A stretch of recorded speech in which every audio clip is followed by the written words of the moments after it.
Hello and welcome to Pluribus Unum's Fireside Chats. Not as good as FDR's, but hey, it's something. This video might become outdated really fast because apparently, I thought that Biden was gonna pick his running mate today, and then I was gonna be discussing their pros and cons, but no, lo and behold, he decided not to. Political lie to me yet again. So instead of that, we're going to be discussing the potential running mates as the decision nears. With all that out of the way, let's get right into the news. The first news story is coming from our dear old buddies, the Democratic Party. The DNC Platform Committee just recently happened, and here's what happened. There's some very, very notable things that happened during their platform committee. First, they voted against making legal marijuana a part of their platform. Okay. Then, they voted against lowering the Medicare age from 65 to 55 to their platform.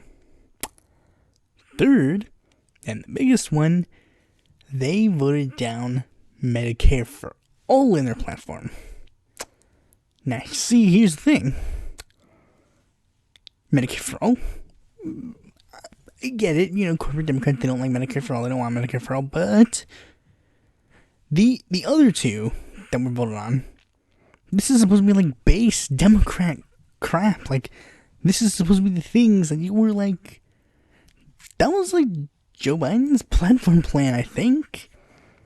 Lowering Medicare age from 65 to 55 is the base centrist Democrat crap. But that's what it's supposed to be. But nah, apparently that was just too far left for them. Another thing that was too far left for them was, they also, I forgot to mention a couple other things. They voted against a pro-Palestinian plank to their platform. No duh, big money, all their corporate donors, they got what they wanted. No legal weed, no Green New Deal, no Medicare for all, not even a lowering of Medicare age. But there's one more thing that happened that was very interesting when I learned about it. I saw this in the status quo, but Brent Welder, he proposed, and it was a simple one, expanding, because in the 2016 platform, or the 2018 platform, they said that they were going to ban corporate money from being entered into the DNC, the DNC wouldn't raise corporate money. Now, I know, of course, it doesn't work anymore, but his idea was basically to extend that to 2024. Then, when he went to go vote for that, the system all of a sudden didn't work. And then all of the Democratic Party, they were like, oh no, it's not working, we need to get this up and running. But then, when another, they were just okay, Brent, we'll just move on. And then they got to a new amendment, and then while they were introducing a new amendment to the platform, they're like, oh yeah, by the way, we're also gonna vote to table Brent Mulder's platform. Oh, let's table that, please. Do we have an ayes? He didn't even get a chance to vote on the actual resolution because the system crashed. But then the system seemed to work fine when you needed to vote against it.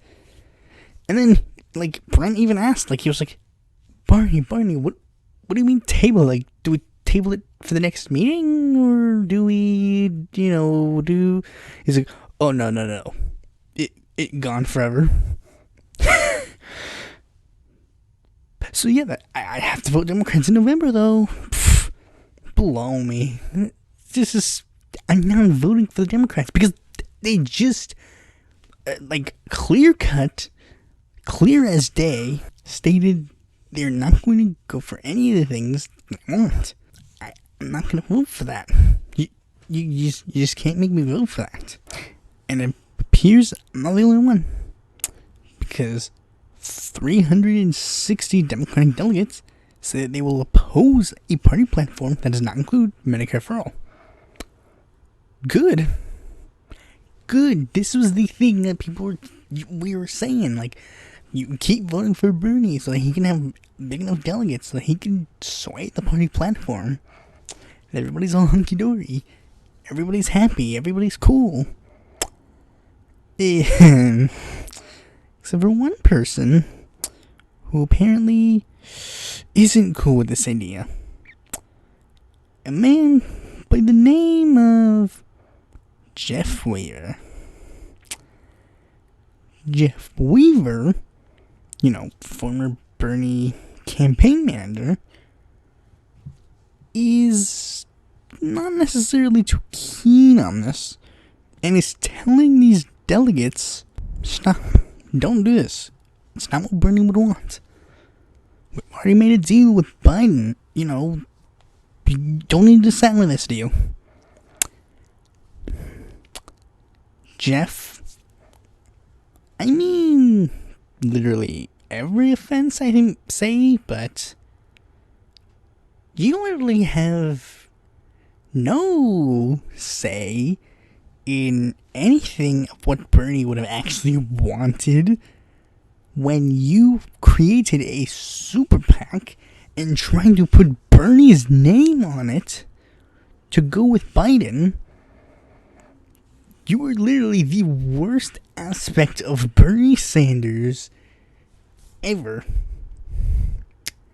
Like, literally, look at everything else in regards to Bernie. Top notch. I should make a meme of that now. What's that meme where it's like for like every shopping cart, and it'll be like AOC, Nina Turner, Ro Khanna, Jeff Weaver. That's what it's gonna be. It's gonna be something like that, or like the other the camping cultures, like Ro being camping culture and all the such. Anyways, this story is coming from the House of Representatives. Representatives Ocasio-Cortez and Liu introduced an amendment to curtail federal crackdown on protesters.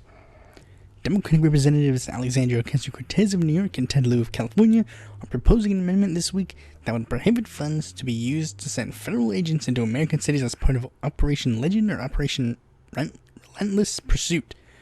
Justice Department initiatives that have led to brutal crackdowns of protesters in cities like Portland, Oregon.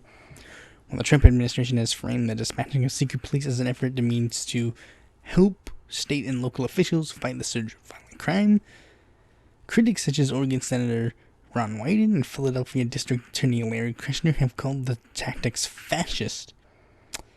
The bill is co-sponsored by Rashida Tlaib, Deb Haaland, Emmanuel Cleaver.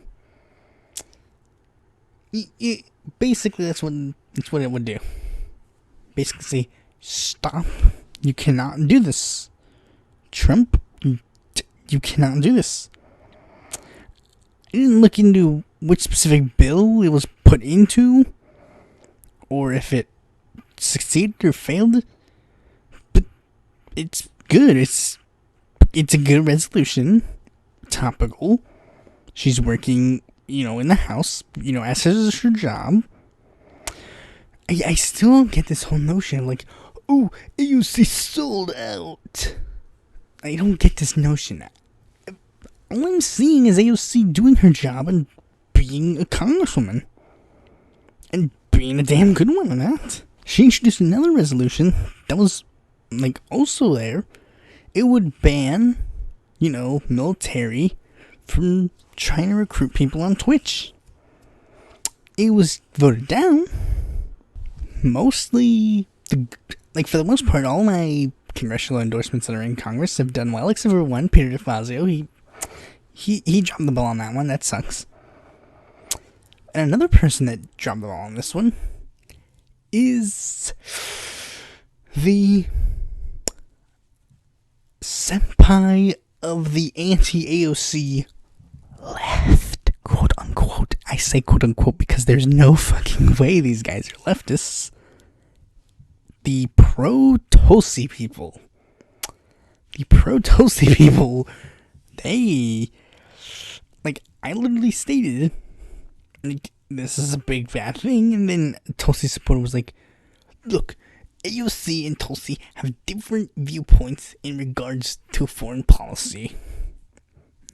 Well, if they do have different views on foreign policy, then you're telling me that Tulsi's an interventionist? Because AOC's a non-interventionist. She's mostly peace. So, you saying that... Also, this has nothing to do with foreign policy, I don't think. This is literally just military. It's dumb. Like, if you are a person who still likes Tulsi Gabbard in the year 2020, and you claim you're a leftist, you're either dumb, or you're not a leftist at all. That's just the inevitable truth.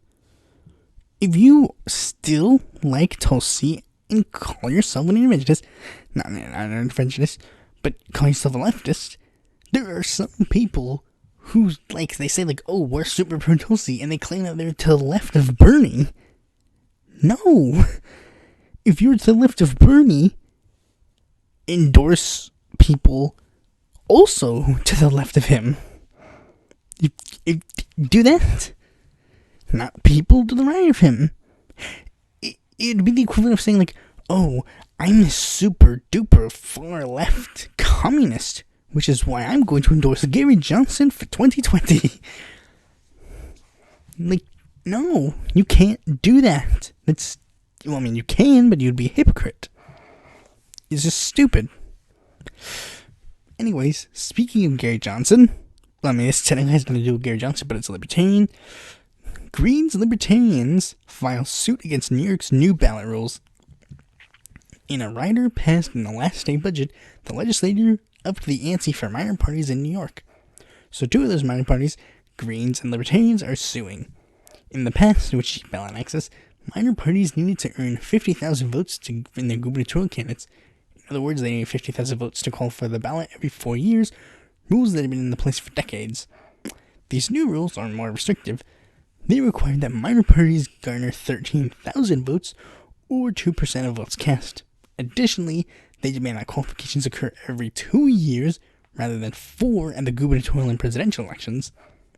The change was reportedly the brainchild of Jay Jacobs, chairman of the New York State Democratic Party, who was appointed by the commission to review parts of New York State's election law by Governor Andrew Cuomo.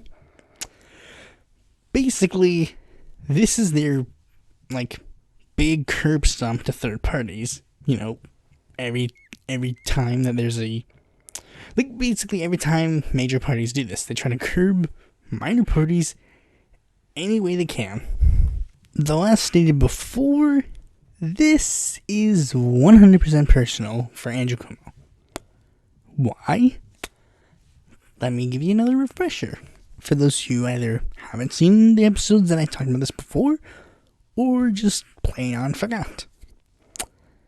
In the 2018 gubernatorial election, during the Democratic primary, a third party by the name of the Working Families Party, a left-wing party akin to the Bernie ideology, endorsed Cynthia Nixon, an opponent of Andrew Cuomo, who was to his left.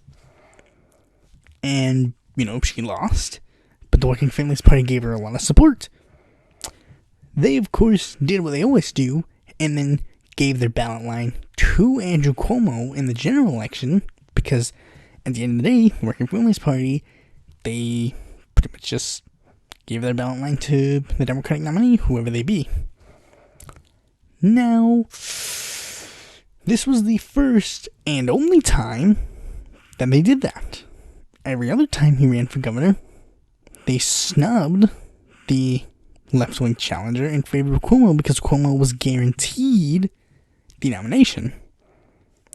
Though after, Bernie pretty much gave them like a kick in the back, the Working Families Party kind of got reinvigorated and got a bit more active in, their state politics and the like. It's not the only party that does fusion. The Conservative Party of New York, pretty much has become a fusion ballot for, the Republicans. And two parties were formed to be particularly fusion ballots. The Women's Equality Party for Cuomo and the Reform Party of New York, which was kind of, that's a whole new story. It's like, used to be the Reform Party, it used to be a Reform Party affiliate, but prior to that, the Independence Party was a Reform Party affiliate, and it was basically really confusing. The Independence Party, they used to run their own candidates, but for the most part now, they're a fusion ballot for anyone who's going to win. Like, they'll endorse whoever's going to win so that they can keep their ballot line.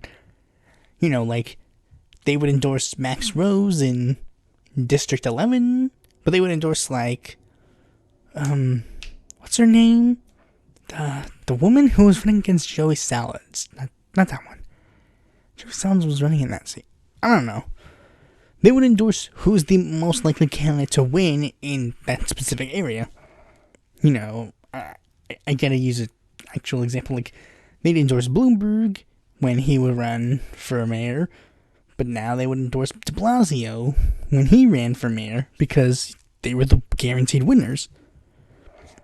Now, you might say, well, how do you know that he's doing this particularly to hurt the minor parties and hurt the Working Families Party? The new ballot line, like, in order to get in your ballot line and retain it, you need 13,000 votes. Let me tell you all the parties that actually managed to get that many votes last year. The Democratic Party, the Republican Party, and the Conservative Party. Every other third party did not get that. In fact, the Working Families Party got like 114,000 votes. Just a little bit under that new threshold. Yeah, you didn't pick that threshold to be just enough out of reach, because this is obviously screwed up, and we fight against it any way we can. We want minor parties to grow and thrive, even if they are just going to be fusion lines. I don't care. We should have 1 million candidates on the stage. Why not? Now, the last story is coming from our good old neighbors to the south. Mexican president orders creation of state-run medicine agency. Mexico's government will introduce a state-run medicine distribution agency and will sign an agreement with the UN to purchase cheaper drugs and vaccines on the international market, the country's president said on Thursday. This means breaking up the monopoly of the companies that have control in Mexico. They sold medications that were expensive, of poor quality, and there were often shortages, President AMLO at the regular news conference. López Obrador said the distribution agency will make sure residents, even in the far-flung corners of Mexico, have access to medicines and vaccines. The current head of Mexico's Civil Protection Agency, David Leon, will run the new state-run agency. Not really seeing people bring this up when they're talking about AMLO's response to coronavirus. Like, I've been hearing this BS, thing about, oh, but AMLO's response to the coronavirus was terrible. And it's like, buddy, lo and behold, it just introduced this to combat issues that he had. And, I think it'll work. It has a strong possibility of working. These Latin American leftist leaders, they seem to know what they're doing. Maduro canceled rent for 6 months. It seems to know what they're doing. But apparently these guys are just, so bad that they need to get removed from office. They were responding fine to the COVID crisis. We're doing worse. Trump and, the UK, we've been doing this terribly. They should be trying to get us to get kicked out of office. Okay, so now moving on to the smaller candidate of the day, Brock Pierce. I don't know if I've covered him before, but if I did, I'll just do it again because I have no one else for this thing. Can't wait for 2020 to be over so I can stop doing this segment. Pierce is a cryptocurrency guy and activist, an actor, who is running his campaign mostly on cryptocurrency as an independent. He's on the ballot in Oklahoma, and he apparently raped 3 boys. Speaking of raping boys, Jeffrey Epstein's documents got leaked, and lo and behold, Bill Clinton and Donald Trump were there. And you can tell whose biases are whose because it's like Bill Clinton. They're like, oh, Bill Clinton was on the island. No, Trump was. Trump was on the island. No, Clinton was. Yeah. Guys. You both like rapists.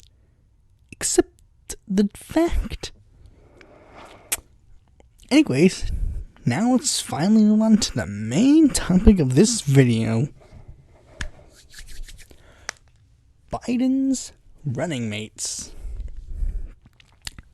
Biden, like many other people before him, will be choosing a vice president soon. It's been Bernie dropped out in April, and it's currently August 1st. The fact that it's taking him this long to pick a running mate is not that good, to be honest. You know, he should have picked it by like I think at this point he probably should have picked it. He should have picked it by now. In fact, Politico got tired of waiting and they just flat out said, oh, he picked this person. And it's led to bad things because, it's apparently led to the person that he wanted to openly run with at the beginning of the race to now hating her. Like Stacey Abrams. Remember, I don't know if you remember this because it feels like such a long time ago, but when Biden was thinking of entering the race, he wanted to go in with announcing that she would be his running mate. But then she was doing that whole thing of oh, if I do run, it wouldn't be as the second fiddle.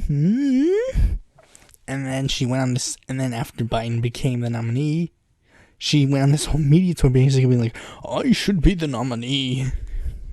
She was doing superhero stances and stuff.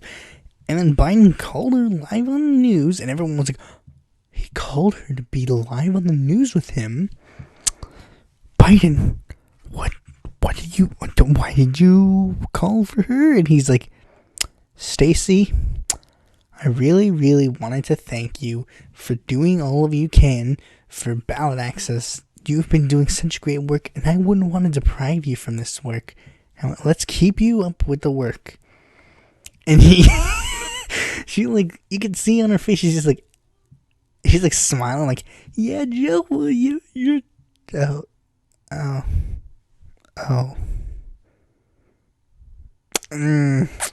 sorry, Stacey, but you're gonna actually have to win something first.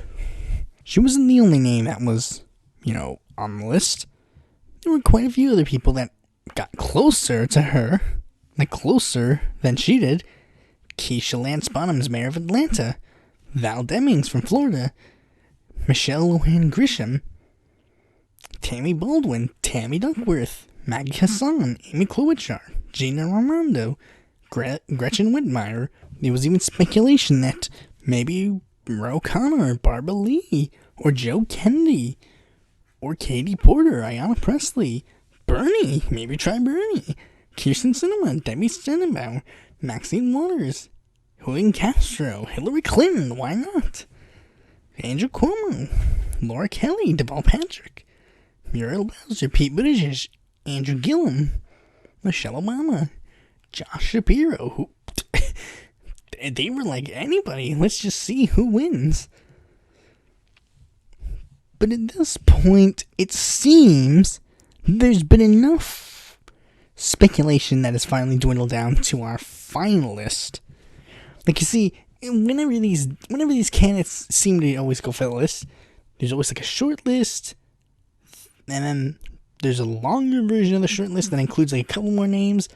But it appears these 4 women are the final 4. These are the ones that Biden is actually like, apparently like doing multiple calls with and doing media tours to see. Well, I mean, apparently like these are the ones who are the most likely to be Biden's running mate. And I guess it would be best for us to like go over them, you know, give you the pros, give you the cons, you know, just spitball and see how things turn out. I don't remember if I said this, but I already stated, maybe or maybe I didn't, that these are 4 women. No, like, penis be not allowed. Well, I mean, unless you're a trans woman, then, you know, penis be allowed. But there was like a lot of speculation for running mates, because let's be real with what the running mate is. What will a vice president do for the ticket? Do they do anything very important? Now, despite the fact that Joe Biden desperately tries to up his, you know, like up and up and up his like thing in the Obama administration, honestly, the VP doesn't do much. They're pretty much for the idea. It's pretty much just the idea of a vice president. They're only useful whenever there's like a deadlock in the House of Representatives, in which case they have to like be the deciding vote, not the House of Representatives, the Senate. When the Senate is deadlocked, they give the deciding vote, which is why technically Democrats don't have to win 5 senators, they only have to win 4 in order to be in the majority, as long as they also win the White House. So technically, if push comes to shove, the people in here who may be senators may get to technically keep their job if it happens to be a 50-50 split. Like, yeah, pretty much the VP is just there to smile and look cool, you know, hold the arm of the president, and then maybe have a kickoff career for their presidency in the future. And that last part is the most important thing, because I'm just going to say this right now. Whoever Biden's running mate is, if Biden wins, they are going to be the leading presidential candidate come 2024. Biden will not seek a second term and will instead say, running mate is the best person I feel is qualified for the Democratic nomination, and they will have my full support going into 2024 to carry on my legacy. Carry on the legacy of Obama and Kennedy and the likes. And I guess technically, depending on who that person is, it can shake up the 2024 presidential election. And you'll see what I mean in a second. You know, just saying. So like I said, I'm going to go over who these 4 women are. You know, perks, not perks. Like, not even just for lefties, but for like general people who don't care that much about politics, to be honest. But, you know, whatever. The first thing I'm going to say is all of these women add the idea of a woman president to the ticket. That's what they do. That's the biggest, most forefront thing they do. They all add the diversity of being a woman, and 3 of them have the bonus of being a woman of color. Well, technically, the first one is also a woman of color, quote unquote. But that was a whole controversy to begin with. So you know what, since you already know who this is, I guess we'll start with her. Elizabeth Warren. Elizabeth Warren somehow she's managed to swindle her way to the Final Four. Okay. Somehow she didn't stay after Super Tuesday just so she could be in the VP selection. This is not the case at all. You know, obvious sarcasm is obvious, but what would be her perks for the election? Well, remember the whole idea of balancing the ticket? Yeah, she, in theory, does that. She, in theory, balances the ticket. You know, because Warren, need we forget, was also painted as like one of these super duper far left liberals who was like never ever ever going to be part of the Democratic like establishment. You know, funny joke, and they like to pull us, saying that she is the big bad lefty. In fact, the media kept trying to paint Warren as the biggest lefty challenger to Biden. You know, again, hilarious joke. They were able to do it a little bit effectively because, you know, no offense, but technically Warren has a little bit more of a difference between her and Biden and versus Bernie and Biden. She doesn't have big saggy balls. She just came off as more of like a different person, you know, because they were painting like, oh, Bernie and Biden, they're just these old white men. But like, she is the idea of balancing the ticket is with her. But the con is a lot of lefties are not buying it. They're not buying it. They want Nina. They want Rashida. They don't want her. Like I was saying it too. We could have said 2016 was just a fluke. That was Warren's fuck up. But she'll learn her lesson this time around. But no, she's painted her side, which may have risen her chances. She painted her side. Her side was not with Bernie. Her side was with Biden. But here's the thing. A lot of people say there's one big thing that is preventing her from being the VP. And that is her skin.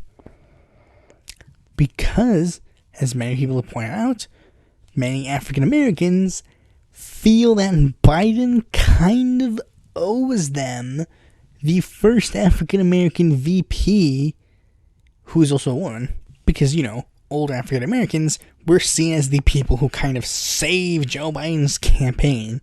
That South Carolina victory reportedly saving his campaign. Oh, and that Obama phone call to Pete and Amy. But, you know, there's been this whole push to get a woman of color VP. So as much as Warren wants to say, like, oh, well, that counts me. No, not you. It's like segregation, but if white people were oppressed. This probably does have some, like, modern liberal women mad because, you know, a white woman's not going to get the chance to be VP.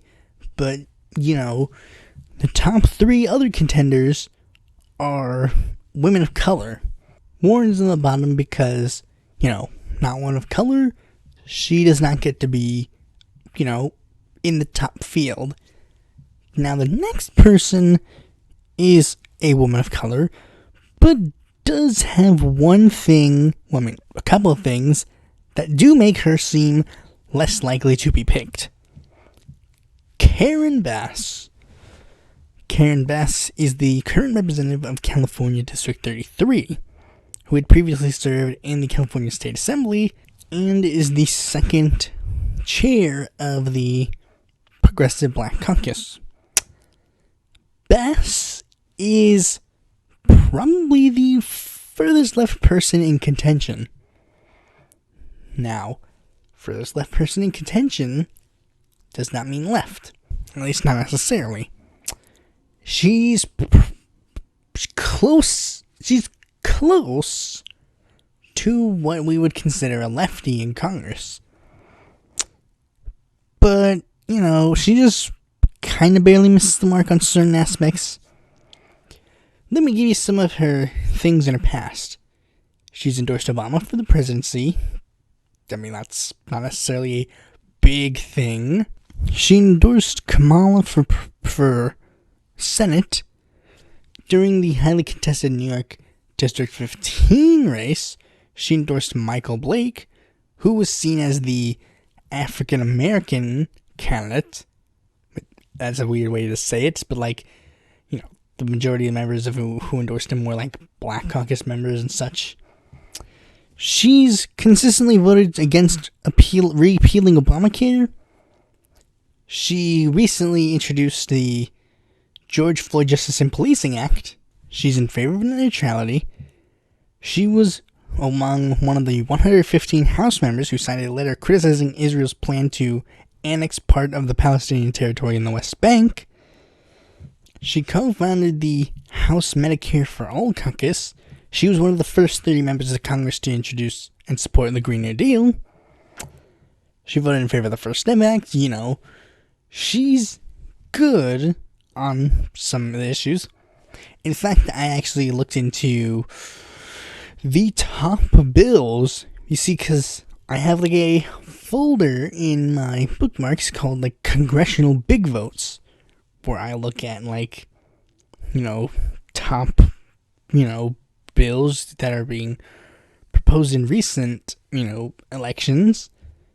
And I'm just basically see who's the best, who votes good, who votes bad, and who votes meh. And of these bills, here are the bills that I put in the Congressional Big Votes. Anti-BDS bill, SESTA, the NDAA's Freedom Act, the Hidden Patriot Act authorization, the Ken Buck Amendment for Yemen, and Ilhan Omar and Pocan's amendment to the recent NDAA. Those are the big votes for recent elections. So, in total, that's 4 NDAAs, BDS, SESTA, Freedom Act, Hidden, Ken Buck, Omar, and Pocan. That's 11 bills. Of those bills, here are her only votes where she votes wrong. SESTA, the most recent NDAA, the BDS, and the Hidden Authorization of the Patriot Act. The rest she's voted fine in. She's been doing well. Like I said, she's probably the furthest left person in contention, but she does have some issues. Some issues would hurt her amongst, Democrat base. Here's one thing.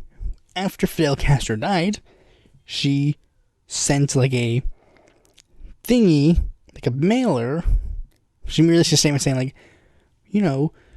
it's Fidel Castro was a good man and he was a hero to his people.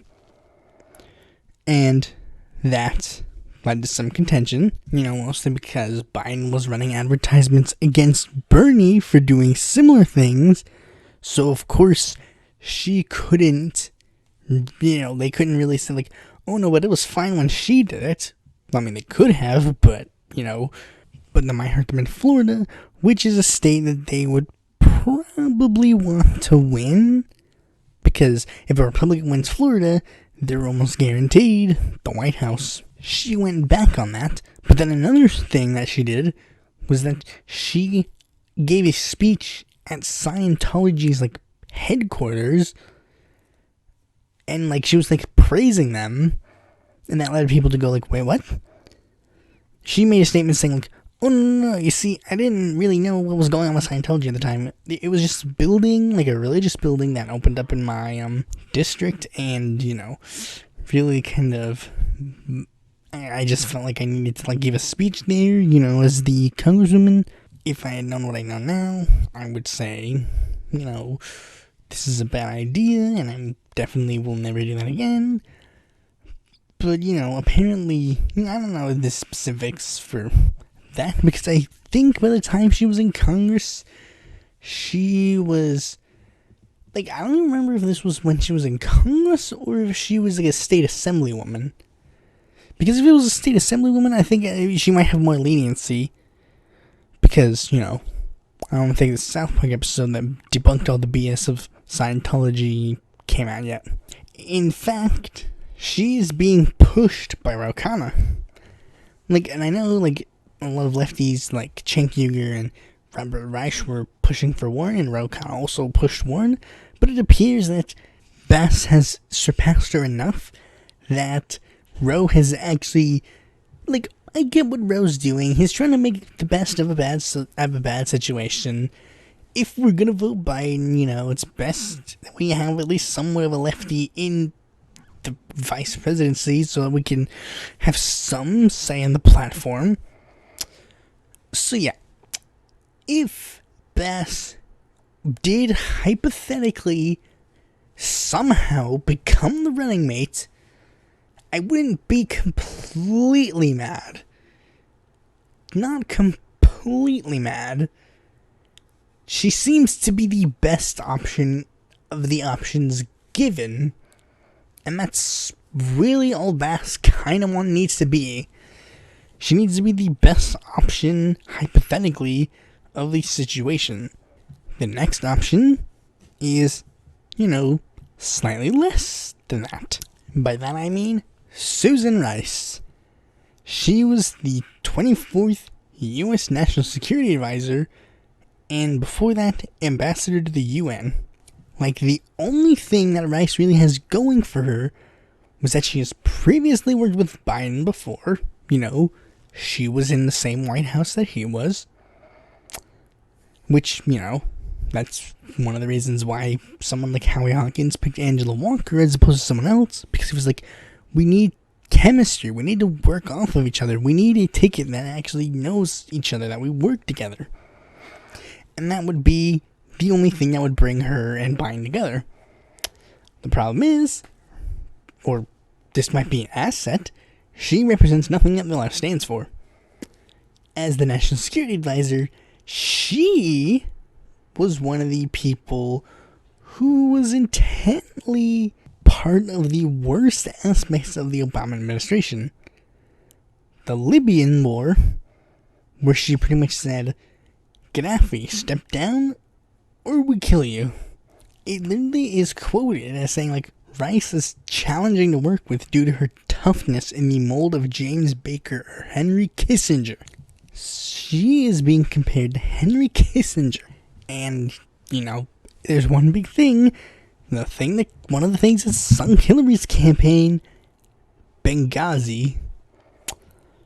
Susan Rice is on the record lying about Benghazi, where she was supplied CIA talking points that pretty much tried to dismiss Benghazi's attacks as it was just some spontaneous thing that happened. So yeah, she has quite a few faults of her own. Let's just say I highly doubt that she is the person that Biden will pick. She just seems more of a loss than a gain. Now, that could just mean they go up in the, political game sphere. Democrats are known for not making bright decisions. But, maybe this one just seems a bit too much of a political, crapshoot to join in on the last minute. Maybe too much of a risk. Speaking of risks, now comes the most likely person to be Biden's running mate, Kamala Harris.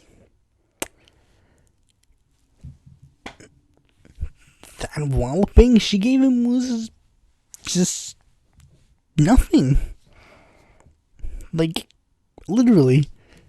Remember, she was running super against him not long ago.